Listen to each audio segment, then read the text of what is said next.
Picture this. You wake up in complete darkness.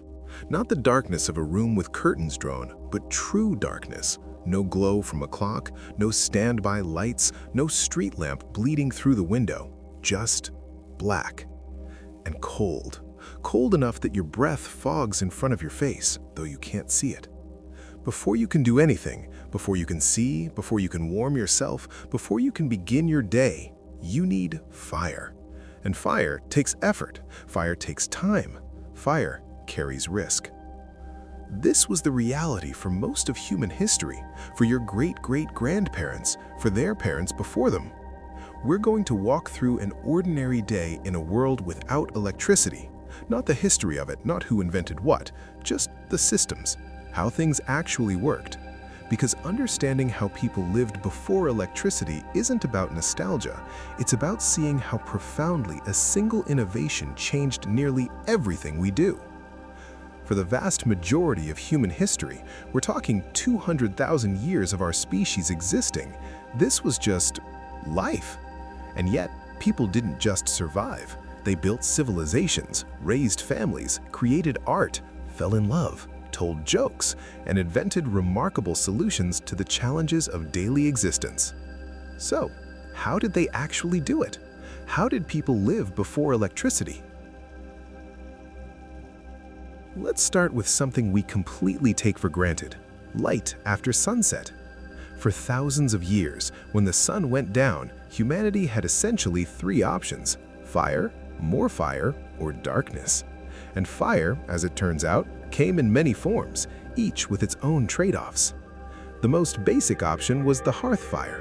In many homes, this fire literally never went out. Families would bank the coals at night, covering them with ash to keep them smoldering until morning, because starting a fire from scratch was genuinely difficult work. A flint and steel might take 10 minutes of striking before you got a spark to catch. For portable light, candles were the gold standard, if you could afford them. But here's what most people don't realize: candles were expensive. A single tallow candle made from animal fat might cost the equivalent of several hours of wages for a common laborer. Beeswax candles, which burned cleaner and smelled better, were luxury items reserved for the wealthy and the church. So what did ordinary people do? They made rush lights, basically soaking dried rushes in waste animal fat until they became primitive candles that would burn for maybe 20 minutes.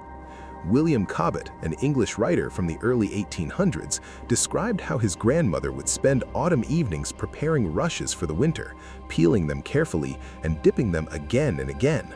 The whole family's light supply for months depended on this tedious work. In American colonial homes, families often gathered in one room after dark, clustering around a single candle or oil lamp to maximize its light. Children learned to read by firelight. Women did needlework with their faces inches from the flame. Benjamin Franklin noted that more light was wasted by poor reflector placement than by any other cause, hence his invention of improved lamp designs. And here's a strange thought: true darkness was true nightly reality for most of human history. Not the darkness of a room where you can still make out shapes. Complete, profound darkness where you literally couldn't see your hand in front of your face. People planned their entire lives around daylight. Now, think about your refrigerator. How much food is in there right now? A week's worth? 2 weeks' worth? Before electricity, keeping food from spoiling was a constant daily challenge that shaped everything from what people ate, to where they lived, to how they structured their entire year. The strategies fell into a few categories: keep it cold, keep it dry, keep it salted, keep it pickled, or keep it alive until you need to eat it. For cold storage, people got creative. The wealthy built ice houses, insulated structures where massive blocks of ice cut from frozen lakes in winter could last well into summer. These weren't small ice cubes. We're talking chunks weighing hundreds of pounds, packed in sawdust and straw. Frederick Tudor, the Ice King of Boston in the 1800s, made a fortune shipping ice to the Caribbean and India. Yes, ice from Massachusetts was exported to Calcutta. The logistics are mind-boggling. For everyone else, there were spring houses and cellars. A spring house was exactly what it sounds like, a small building constructed over a cold spring where the constant flow of frigid water created a natural refrigerator. Cellars dug deep underground stayed cool year-round. But cool doesn't mean cold. Milk might last a day, maybe two. Meat, hours. So preservation became essential. Salting, smoking, pickling, drying, these weren't optional food preparation techniques, they were survival skills. When you butchered a pig in November, you immediately began the process of transforming it into food that would last until spring. Bacon, ham, salt pork, sausages packed in fat. Fruits and vegetables were dried, pickled in vinegar, or preserved in sugar when it was available. Root vegetables were stored in sand in the cellar. Apples were wrapped individually in paper. Nothing was wasted because nothing could be replaced easily. And here's what really strikes me. The seasonality of food wasn't a trendy restaurant concept, it was absolute reality. Fresh greens in January? Impossible. Strawberries in December? No chance. Your diet was completely dictated by what could be grown, preserved, or kept alive in your climate during that specific time of year. Every meal was either fresh and fleeting or preserved and planned months in advance. Before electricity, work had a rhythm that's almost hard for us to imagine now. You worked when there was light. Period. That's not metaphorical, it's literal. Farmers rose with the sun because that's when they could see. Shops closed at dusk because continuing business by candlelight was expensive and impractical. Factory workers in the early Industrial Revolution worked by the light streaming through large windows. When it got too dark to see the machinery safely, the day ended. This created what historians call task-oriented time. You didn't work 9 to 5, you worked until the cows were milked, until the butter was churned, until the field was plowed, until the bread was baked. Some tasks might take 2 hours, others might take 10, but the clock, at least for most people, wasn't the boss. The task was. Seasonal variation was dramatic. In winter, with its short days, people worked less. In summer, they worked more. This wasn't laziness, it was practical necessity. Medieval peasants, for all their reputation for back-breaking labor, probably worked fewer hours annually than modern Americans, simply because winter darkness limited what could be done. Indoor work after dark did happen, but it was carefully chosen. A woman might spin thread by firelight because she could do it by feel. Reading contracts or doing detailed bookkeeping, that required good light. The delicate work of watchmaking or jewelry, daylight only. And consider this, the phrase burning the midnight oil originally meant something significant. If someone was working by oil lamp after midnight, they were either desperate, dedicated, or wealthy enough to afford the fuel. It wasn't casual, it was remarkable.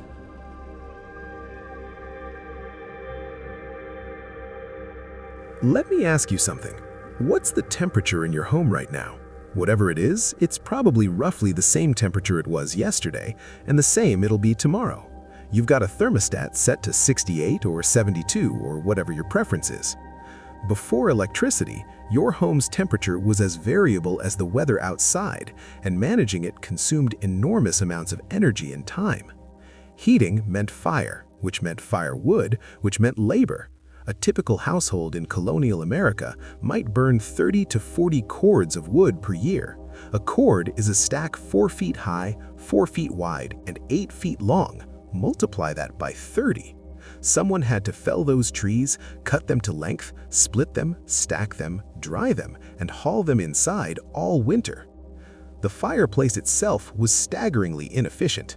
About 90% of the heat went straight up the chimney. So people clustered near the hearth. It was common for one side of your body to be scorching while the other side froze. Chamber beds were often unheated entirely. People slept under massive piles of quilts and feather beds. They used warming pans, metal pans filled with hot coals that you ran between your sheets before bed. Chamber pots were kept in bedrooms not just for convenience, but because the trip to an outhouse in January could be genuinely dangerous. Now, cooling, that was even more challenging, because heat at least gives you heat. How do you create cold? Architecture was crucial. In the South, Homes had wide porches, high ceilings, and windows positioned to catch cross breezes.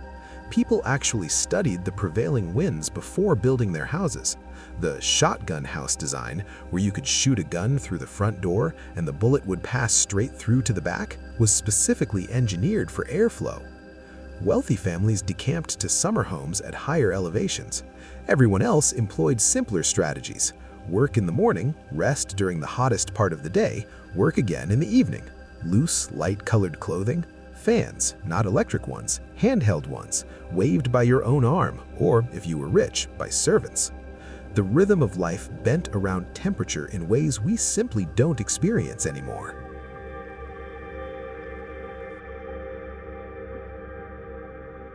When was the last time you went a full day without any form of instant communication? No texts, no calls, no internet. Before electricity, before the telegraph, before the telephone, communication moved at the speed of horses, ships, and human feet. You want to send a message to someone 100 miles away? Write a letter and wait.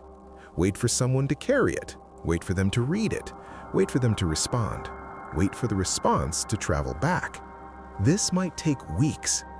During the American Revolution, it took about 3 weeks for news of the Declaration of Independence to reach the entire 13 colonies. News of the Treaty of Ghent, which ended the War of 1812, arrived too late to prevent the Battle of New Orleans. People kept fighting a war that was already over because they simply didn't know. Families separated by distance might exchange a handful of letters per year. People moved away and sometimes never heard from loved ones again. The phrase, dead or alive, wasn't dramatic. It was often literally unknown. But here's the fascinating flip side. People invested enormous creativity and emotion into letters. They were carefully composed, reread multiple times, saved for years, sometimes the only tangible connection to distant people. The Victorians developed entire languages of flowers and fans to communicate subtle messages. Subtext and implication mattered because words on paper were precious. For entertainment, people made their own, and they got remarkably good at it. Families sang together, not as a special occasion, but as a regular evening activity. Parlor games, storytelling, reading aloud. Musical instruments weren't rare luxury items, they were household staples. If you wanted music, someone in your community had to create it, live, right there. Communities gathered for barn dances, quilting bees, church socials. Entertainment was social, participatory, local. You couldn't watch strangers perform on a screen, you watched your neighbors, or you were the performer yourself. Teddy Roosevelt, even as president, spent evenings having his family read aloud to each other for hours. Abraham Lincoln was famous for his storytelling ability, a crucial social skill for a man who grew up in a cabin with no books and long winter nights to fill. Think about what that means. Being genuinely entertaining to others was a valued, practiced skill. Boredom wasn't something to scroll away from. It was something you actively combated with your own creativity and that of the people around you.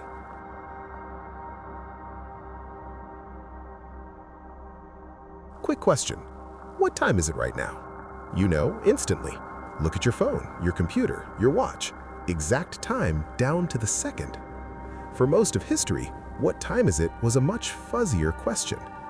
Sundials worked during the day, when the sun was out. Hourglasses measured intervals but had to be flipped manually. Water clocks existed but were finicky. Mechanical clocks came along in the medieval period, but they were expensive, often inaccurate, and mostly found in church towers and town squares. For ordinary people, time was marked by events, not numbers. You woke at dawn. You ate dinner when the work was done. You went to bed when it got dark. Church bells might ring the hours in towns, giving some structure, but in rural areas, even that wasn't available. And here's something that really bends my mind. Before the railroad, every town kept its own time. Noon in Boston was not the same as noon in New York, because noon meant when the sun was at its highest point in the sky, and that happens at different moments in different locations. This didn't matter much when you traveled slowly, but when trains started running on schedules, chaos. It wasn't until 1883 that North American railroads imposed standardized time zones.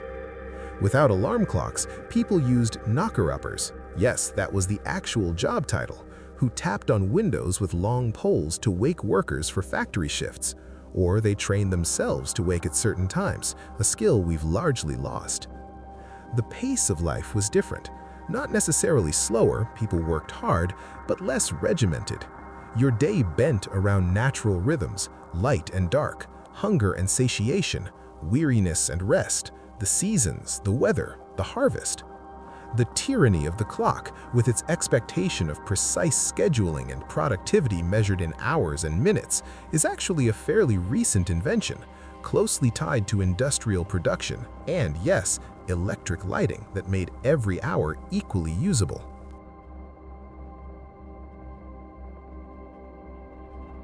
Let's talk about something we don't often think about, the simple act of taking a shower. Hot running water on demand is an electric age miracle. The hot water heater in your home probably runs on electricity or gas, but either way, the pumps that move water through the pipes? Electric. Before this, if you wanted a bath, you heated water, pot by pot, hauled it, poured it, mixed it with cold water to get the temperature right. For a full bath, this might mean heating and hauling dozens of gallons. It could take hours of work. So, people bathed less frequently. Not necessarily because they didn't value cleanliness, though standards were different, but because it was genuinely laborious. A weekly bath was common. A daily bath was unusual and only practical for the wealthy with servants to do the hauling and heating. Quick washing, face, hands, feet, happened daily, usually with cold water from a pitcher and basin in your bedroom. Chamber pots were emptied every morning. Outhouses meant trips outside in all weather, in the dark, in winter snow. Laundry was an all-day affair, typically done weekly. Heat the water, dissolve the soap, scrub the clothes on a washboard, wing them out. You needed actual upper body strength for this. Rinse, wing again, hang to dry. One load might take several hours of hard physical labor. Medical care without electricity meant no x-rays, no electric monitors, no refrigerated medicines, no blood banks, no electric surgical tools. Dentistry without electric drills, surgeries by natural light only, often performed in the morning to maximize daylight. Life expectancy was lower, yes, but so was chronic lifestyle disease. People walked more because transportation required it. They ate more seasonally and locally because preservation and shipping were limited. They worked physically because most tasks required human power. It's not that life was healthier, it definitely wasn't in many ways, but the challenges and risks were entirely different from today.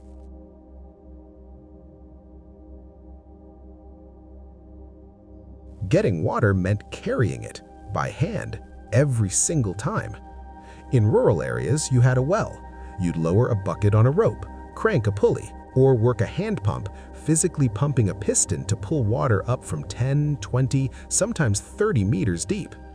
In cities, you walked to a public fountain or a river, filled your buckets, carried them home on a yoke across your shoulders.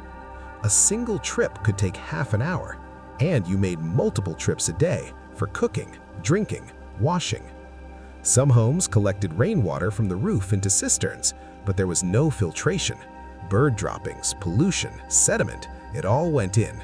You'd boil it over the fire if you were careful, but that took time and fuel. Sanitation was basic. Toilets were separate structures. Outhouses sat over a pit dug into the ground. When the pit filled, you moved the outhouse to a new location and covered the old pit with soil. Waste seeped into the ground. Odor was constant. Insects were everywhere. Disease spread easily. Inside, chamber pots collected waste at night. Ceramic bowls kept under beds, emptied into the outhouse each morning. Spills happened. Odors were constant. In cities, it was worse. Until the late 1900s, many urban areas had no sewer systems at all. People threw waste into streets, into rivers, into communal cesspits.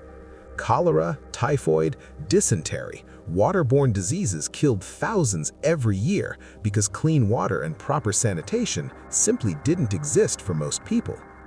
The connection between contaminated water and disease wasn't understood until the mid-1800s. Dr. John Snow's famous investigation of a cholera outbreak in London in 1854 traced it to a single contaminated water pump. But even after this discovery, building the infrastructure to deliver clean water and remove waste safely required massive public works projects and, yes, electric pumps to move water through the system. So here's what strikes me most about all of this. People weren't sitting around waiting for electricity to be invented so their real lives could begin. They fell in love, they raised children, they created art that we still marvel at today.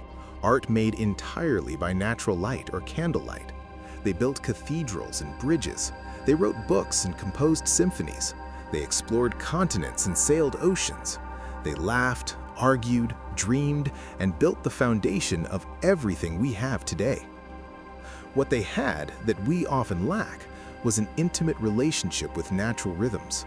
They knew when the sun rose and set because their lives depended on it. They understood seasons in their bones because food, work, and survival were tied to them. They knew their neighbors because entertainment and safety required community. And then, in what amounts to a heartbeat in historical terms, electricity changed everything. The first public power station opened in 1882. That's not even 150 years ago. In that impossibly short span, we've gone from candlelight to smartphones, from ice houses to freezers, from letters to instant global communication. We've gained immeasurable convenience, health, safety, and opportunity. Electric lighting alone has probably added hours to each day, extended lifespans, enabled education and productivity that would have been impossible before. But we've also lost something. Maybe not something we'd want back in its entirety, but something worth acknowledging. We've lost the necessity of patience, of seasonality, of darkness, of making our own entertainment, of truly being present in the moment because there were no glowing screens to pull our attention elsewhere. So the next time your power goes out, even just for an hour, maybe instead of rushing to find flashlights and check if your phone is charged, sit in the darkness for a moment. Feel what humans felt for 200,000 years. Feel the silence, the stillness, the way your senses adjust and sharpen. And then, when the lights flick back on, maybe you'll have a moment of genuine appreciation for this miraculous, invisible force that powers the modern world. Because for better or worse, electricity didn't just change how we live, it changed what it means to be human. If this hit you the way it hit me, drop a comment. What would you miss most if the power went out for good? And if you want more deep dives into how the world used to work, hit subscribe and turn on notifications. See you in the next one.